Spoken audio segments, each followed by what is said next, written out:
Shri Sai Ram. In this session, we are going to start a new chapter, is Principle of Mathematical Induction. Let us start this chapter with an introduction. In algebra or in other discipline of mathematics, we will have certain results, certain statements.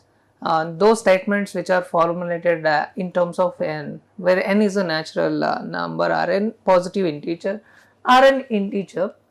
To prove such statements, say for example, sum of natural numbers 1 plus 2 plus 3 plus so on plus n, that is a statement which is equal to n into n plus 1 by 2. So, that is a statement which is formulated in terms of n.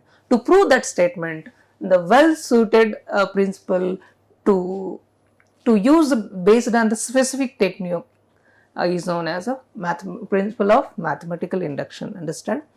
Okay. So, to prove that statements, we are going to use mathematical induction. So, then what is a statement and what is a sentence? There are difference between a statement and a sentence. Let us see what is a statement. So, for example, sentence, either it can be true or it can be false, but statement either it is true statement or it can be false statement. For example, I am 20 years old. It can be true or it can be false as well. And we can see, but it is a statement, it cannot be a sentence. Sentence, see something like, what is your name, where are you from? Those are sentences. Those cannot be as statements. Understand? But here, statement is, it can be true or false. But see that I am 20 years old. It can be true or false. Okay, I am 20 years old or I may not 20 years old. Okay. So that is a statement. We are not concerned about true or false. Let's see another example. X is equal to 3, then its square will be equal to 9. Understand? If x is equal to 3, x square is equal to 9, which is a statement and which is true statement. Understand? See, here the statement has to be defined, it has to be a definite assertion which can be a true for statement or it can be false statement, but it should not be both. Here we have example, x minus 5 is equal to 7. Here I am telling that which is not a statement because we don't know what is x here. Understand? Up to here, if x minus 5 is equal to 7, so we don't know what is x here, therefore we can't say x minus 5 is equal to 7. Suppose if you define what is x, then only we can say x minus 5 is equal to 7 is a statement. If they define x is equal to 12, if x is equal to 12, then x minus 5 is equal to 7, then in that case we can say which is a statement. But here x minus 5 is equal to 7 is not a statement because we don't know what is the value of x. Suppose if x is equal to 12 is true, but if x is equal to 5 is not true. Therefore, x minus 5 is equal to 7 we can't accept as a statement. But x minus 5 is equal to 7, which implies that x is equal to 12 and x minus 5 is equal to 7 for any real number x are statements. These two are the statements. Understand? X minus 5 is equal to 7, then it implies x is equal to 12, one statement, and other one is x minus 5 is equal to 7 and x is any real number. Here we define that x minus 5 is equal to 7 and x is equal to any real number, and here the first one is true statement and the second one maybe it's false. So let us start with an examples. Let us determine whether the given statements are not statements. We need to determine that whether see, first one is 1 plus 2 plus 4 and so on plus 2 power n, which is greater than 20. Here I can't say the first one is a statement because the range of n here is not defined. So therefore I can say that this is not a statement.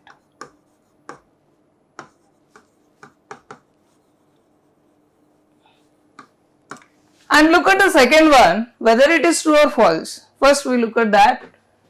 1 plus 2 plus 3 plus so on plus 10 is equal to 55. Okay. So you may add the natural numbers from 1 to 10, you will get answer as 55.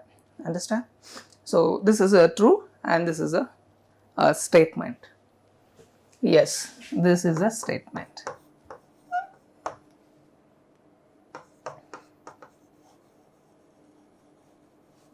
Okay. So because you hope you understand, you may add this 1 plus 2 plus 3 plus so on plus 10 is equal to, as I told you, sum of natural numbers, okay, which is n into n plus 1 by 2, okay. So you can add 1 plus 2, 3, 3 plus 3, 3 plus 4 and so on, you will get 55, hence which is a statement. Next we can take, given that p of n is 6 and 6 is a factor of n cube plus 5n, and write what is p of 1, what is p of 2 and what is p of k as well as p of k plus 1. Here define that k is any natural number. Here p of n they have given p of n 6 is a factor of n cube plus 5n. Okay, n is a natural number and p of 1, that is n is equal to 1, okay, natural number. P of 1, that is 6 is a factor of, what is n here? N is 1, factor of 1 cube plus 5 into 1, okay, 5 plus 1, 6, so 6 is a factor. So next, n is equal to 2. Since we have to find p of 2, what is p of 2 then? P of 2 is also 6, is a factor of what? N is 2 here, then 2 cube plus 5 into 2, 10 plus 8. Next, n is equal to k. P of k will be 6 is a factor of what? K cube. Here n is k we have taken, and we are doing that p of k cube plus 5k. Okay. Similarly, we can find p of k plus 1 as well. If I take n is equal to k plus 1, then p of k plus 1 is 6 is a factor of what? That is k plus 1 whole cube plus 5 into k plus 1. Okay, this is how we can evaluate p of 1, p of 2, p of 3 and p of 3 as well. So we can find p of 3 as well. So you just replace n by 3, so you will get p of 3, and here we have to find p of k and p of k plus 1. Okay, this is kth term and this is k plus 1th term. This is 1 when n is equal to 1, that is the first term of the series or the sequence, and which is here p of n, which is given only 6, and 6 is a factor of what? N cube plus 5n. P of 2 is the second term, that is 6 is a factor of 2 cube plus 5 into 2, and p of k, this is the kth term, and n is k plus 1, that is k plus 1th term. That is how we can find p of 1, p of 2, p of k and p of k plus 1. See, and here is they have given a series and we need to find p of 1, p of 2, p of k and p of k plus 1 for this example. And the first one here is 1 by 1 into 2 plus 1 by n into n plus 1 is equal to n by n plus 1. So let us consider this p of n, the given question number A. P of n is 1 by 1 into 2 plus so on plus 1 by n into n plus 1 is equal to n by n plus 1. Okay. So now let us find p of 1, that is n is equal to 1. Okay. So p of 1 is first term, that is n is equal to 1, that is 1 by 1 into 2, which is equal to 1 by 2. And this is p of n, understand? P of n is this, that is the nth term, that is n by n plus 1. See, if n is equal to 1, here this will become 1 by here 1 by 1 plus 1, which is equal to 1 by 2. 1 by 2 can be written as 1 by 1 into 2. That is the first term, hence it is true. Next, we have to find n is equal to 2. Okay, n is equal to 2 means we have to write the two terms, 1 by 1 into 2 plus 1 by here 2 plus 1, which is equal to 1 by 1 into 2 is 2 plus 1 by 2, this is 2 plus 1 is 3, 2 into 3, this is equal to 1 by 2 plus 1 by 6. You may do simplify. So 6 plus 2 divided by 12, which is equal to 8 by 12. So this is 2 4s are 2 6s are 2 2s are 2 3s are. This is equal to 2 by 3. This is also true, since if you put n is equal to 2 in this here, that is nth term, that is that this will become 2 divided by 2 plus 1. This is equal to 2 by 3.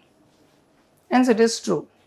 Similarly, we can find p of k as well as p of k plus 1. If I take n is equal to k, k is any number, any positive integer, say p of k is equal to 1 by 1 into 2 plus 1 by 2 into 3 plus, in this series I am putting n as k, plus 1 by k into k plus 1, which is equal to k by k plus 1. It may equal to k by k plus 1. Similarly, I can find what is that? N is equal to k plus 1. That is k plus 1th term, p of k plus 1 is equal to 1 by 1 into 2 plus 1 by 2 into 3 plus so on, plus 1 by k plus 1 into k plus 1 plus 1. Okay, this is what p of k plus 1. Understand? So we have here what we have found out: p of 1, p of 2, p of k, and p of k plus 1th term. If p of 1 is also true, p of 2 is also true, then obviously p of k is true, p of k plus 1 is also be true. So next, similarly we can do other one as well. Here p of n is 1 plus 3 plus 5 plus so on plus 2n minus 1 is equal to n square. Here n is any positive integer, and if I take p of n is 1 plus 3 plus 5 plus and so on plus 2n minus 1 is equal to n square, and if here n is equal to 1, I can find p of 1. What is p of 1? Is 1, first term. Okay, is true, right? If you put n is equal to 1 here, 1 square will be 1, that is true. So next, n is equal to 2. This is p of 2 is, what is that? 1 plus 3. This will be equal to 4. If you put n is equal to 2 here, 2 square will become 4. Okay, so that is true. So now if I take n is equal to k, then p of k will be what? 1 plus 3 plus 5 plus so on plus, what is that? 2k minus 1 is equal to some k square. Okay. So next is n is equal to k plus 1, that is k plus 1th term, that is p of k plus 1 is 1 plus 3 plus 5 plus and so on plus 2k minus 1 plus what is that 2 of k plus 1 minus 1 is equal to k plus 1 whole square. Okay, so that is how we are going to have the p of 1, p of 2, p of k as well as p of k plus 1.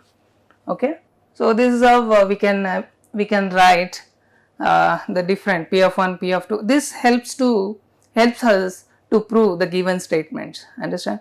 So to prove the given statements, we have to use a certain principle, the principle called principle of mathematical induction.